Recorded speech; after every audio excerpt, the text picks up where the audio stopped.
Sara Ahmed chairperson child protection bureau وہ ہمیں join کر رہی ہیں، اور سارہ احمد کا اعزاز یہ ہے کہ انہوں نے امریکہ کا ایک بڑا ایوارڈ جو سماجی خدمات کے لیے ہے، international women of courage award, باہمت خاتون کا ایوارڈ، بچوں کو استحصال سے بچانا، چھوٹے بچوں کو بچانا، ان کی مدد کرنا، اس سلسلے میں جو ان کی خدمات ہیں اس کے اعتراف میں ان کو یہ ایوارڈ ملا۔ اس سے پہلے اٹلی میں بھی یہ ایک ایوارڈ جیت چکی ہیں۔ سارا بہت شکریہ، آپ ہمیں جوائن کر رہی ہیں۔ پہلے تو اپنے کام کے متعلق تھوڑی سی وضاحت کر دیں تاکہ دیکھنے والوں کو پتہ چل جائے کہ آپ کا ادارہ کیا کام کرتا ہے۔ جی thank you so much for having me on your show Nadeem صاحب۔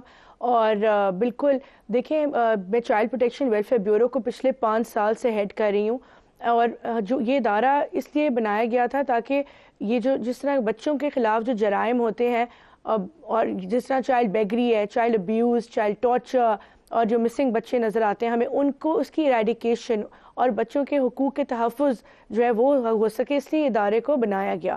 اور میں نے کوشش کی 5 سالوں میں کہ پہلے تو اس میں ریفارمز لاؤں۔ جب میں آئی تھی تو ادارہ بہت ان ایکٹیو تھا۔ مائی فرسٹ آبجیکٹیو واز کہ لوگوں کو اس کے بارے میں پتہ چلے اور اس ادارے کو فعال بنایا جائے، لوگوں کو پتہ اور اس ایکٹیویٹ کیا جائے ادارے کو، تاکہ یہاں پہ آپریشنز میں بہتری آئے۔ اس کے بعد جو ہے ہم نے جس طرح 1 سال میں 5,000 سے زائد چائلڈ سیکشل ابیوز کے وکٹمز کو ریسکیو کیا، اور 133 بچوں کو جو ہمیں ابینڈن ملے سڑکوں سے، کچرے کے ڈھیر سے، ہمارے بیورو کے باہر سڑکوں پہ بچوں کو چھوڑ جاتے ہیں لوگ، ان کو سوٹیبل فیملیز میں ہم نے اڈاپشن کروائی ان کی۔ اور جب میں یہاں پہ آئی تھی تو ہم 7 ڈسٹرکٹس میں موجود تھے، اور اب الحمدللہ we are present in 11 districts, اور باقی we are expanding across Punjab, ہر جگہ ہمارا انڈر کنسٹرکشن ہے ہمارے CPUs۔ تو I want our presence to be all across Punjab. میں چاہتی ہوں کہ یہ ہمیشہ کے لیے جو پنجاب میں جو ہے وہ بچوں کا تحفظ اتنے اچھے طریقے سے ہو کہ کوئی بچہ بھیک مانگتا ہوا نظر نہ آئے، کسی بچے کے ساتھ زیادتی، کسی بچے کے ساتھ تشدد ہوتا ہوا نظر نہ آئے۔ اور میں بہت شکر گزار ہوں US گورنمنٹ کی کہ انہوں نے مجھے اپنا نامنی بنایا پاکستان کا۔ I've been declared as the nominee for 2024 as Pakistan's International Women of Courage۔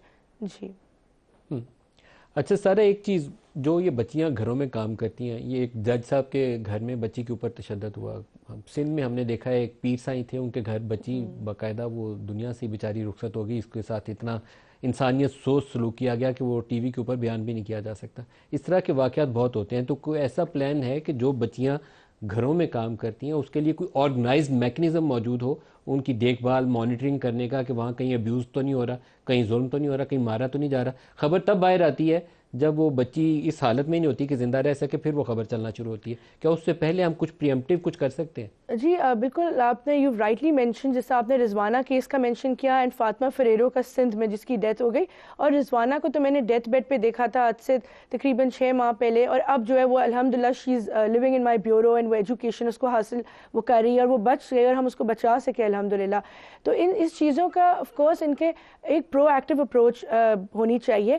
And دیکھیں، as per Punjab domestic workers act اور جو بھی آپ قوانین لے لیں، چائلڈ لیبر از بینڈ۔ 15 سال سے کم عمر بچے کو ملازمت پہ رکھنا ایک قانونی جرم ہے۔ ایشو یہ ہے کہ ہمارے یہاں قوانین موجود ہیں، بہت اچھے قوانین ہیں، لیکن ان کی امپلیمنٹیشن نہیں ہے۔ جب بات آتی ہے، جب ملزم گرفتار ہوتا ہے، ٹھیک ہے، اس کے بعد کنوکشن ریٹ از آلموسٹ 2%، جو میں نے خود وٹنس کیا اپنے ادارے میں، ہم نے FIRs کروائیں اور فالو کیا کیسز کو، لیکن کنوکشن ریٹ بہت لو ہے۔ پھر پروسیکیوشن اور انویسٹیگیشن اینڈ جوڈیشری، یہ جو ہے بہت ہی اس میں ڈیلے ہے۔ ایک فیملی کے لیے جو کہ ایک غریب گھرانے سے تعلق رکھتی ہے، وکٹم کی فیملی کے لیے کیس پرسیو کرنا بہت مشکل ہوتا ہے۔ تو نظر یہ آتا ہے کہ ملزم کو سزا ملتی نہیں ہے، کمپرومائز ہو جاتا ہے، یا وکٹم پروٹیکشن کیونکہ نہیں ہے تو وکٹم کو ہراساں کیا جاتا ہے۔ رضوانہ کے کیس میں میں خود وٹنس ہوں، اس کی مدر نے بتایا تھا کہ ان کو تھریٹس مل رہے تھے ہاسپٹل میں، پھر میں نے IG پنجاب کو ریکویسٹ کی اور پھر پولیس پروٹیکشن دی گئی وہاں پہ۔ تو یہ صورتحال ہے۔ What we need to do is the labor department needs to be more active and ensure کہ چائلڈ لیبر ہو ہی نہیں ایکچولی، بیکاز قانون میں موجود ہے۔ ایک لاسٹ کویسچن پوچھ لوں اس سے پہلے کہ پروگرام ختم ہو جائے۔ پنجاب میں قصور والی سائڈ پہ چائلڈ ابیوز کے بہت سارے واقعات ہوئے ہیں، اور بے شمار ایسے واقعات ہیں کہ بعد میں وہ بچیاں یا بچے مرڈر کر دیے جاتے ہیں۔ کیا ایسے جو سسپیکٹس ہیں یا جن کی انوالومنٹ پائی جائے یا جن کو کبھی شبے میں پکڑا جائے، ان کی پروفائلنگ کر کے ان کو مانیٹر کرنے کی ضرورت نہیں ہے؟ ہمارے پاس سینٹرل ڈیٹا بیس ہونی چاہیے پولیس کے پاس اور آپ کے اداروں کے پاس۔ بالکل آپ نے بالکل صحیح کہا. انفیکٹ پولیس نے مجھے بتایا بھی, ہم نے قصور میں بھی اویئرنیس کیمپینز بہت زیادہ رن کی تاکہ اویئرنیس ہو وہاں پہ چائلڈ ابیوز کے اوپر. انہوں نے مجھے بتایا کہ ہم پروفائلنگ پہ کام کریں, میپنگ پہ, بیسکلی میپ یہ کریں کہ جو کہ آلریڈی جو پولیس کے پاس ڈیٹا ہے پرپیٹریٹرز کا جو پہلے بھی ابیوز کر چکے ہیں, ان کا ریکارڈ پولیس کے پاس ہونا چاہیے. So they said they are working on it, but I don't know when that exercise is going to get completed. And ہم کب اس کا, لیکن میں نے قصور میں کمی دیکھی ہے, چائلڈ ابیوز کے انسیڈنٹس میں نے کمی دیکھی ہے, وچ از اے پازیٹیو تھنگ. اینڈ ہم اس پہ کام کرتے رہیں گے اپنی کیپیسٹی میں, in fact beyond our capacity, and I hope to see good results انشاءاللہ. اچھا, آپ کو شاباش ہے جی, اور آپ کو ہماری طرف سے بھی بہت ساری ہمت. آپ کے لیے دعا ہے کہ اللہ تعالیٰ اور آپ کو عطا کرے اور ان بچوں کی خدمت کرے, ان کو بچائیں. چائلڈ ابیوز بہت بڑا ظلم ہے, ہم سب کو اس کے لیے جواب دہ ہونا پڑے گا, سب کو اپنا حصہ ڈالنا ہے. تو شاباش ہے اس کام کے لیے سارا.